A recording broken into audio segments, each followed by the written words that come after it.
my quad for utility purposes, backing trailers up and stuff. And I was going backwards up a hill, four-wheel drive on, and I noticed this tire here spins, and this one does nothing.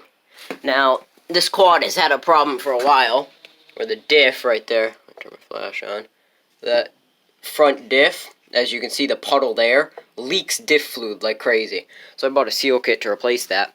But I'm thinking it was empty of diff fluid at one point, and so tire's actually hitting the ground. I wonder why that tire's hitting the ground, and this tire has a gap under it. See, this tire spins freely, and this tire hits the ground. Just gonna jack it up a bit more, make sure this one's off. What? Why?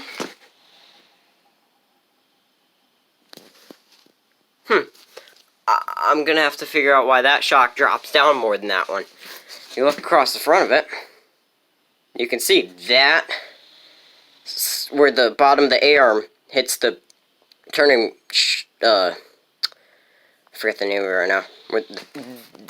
This is way lower than that side is. You can see. Yeah. Anyways, I'll show you it. Not,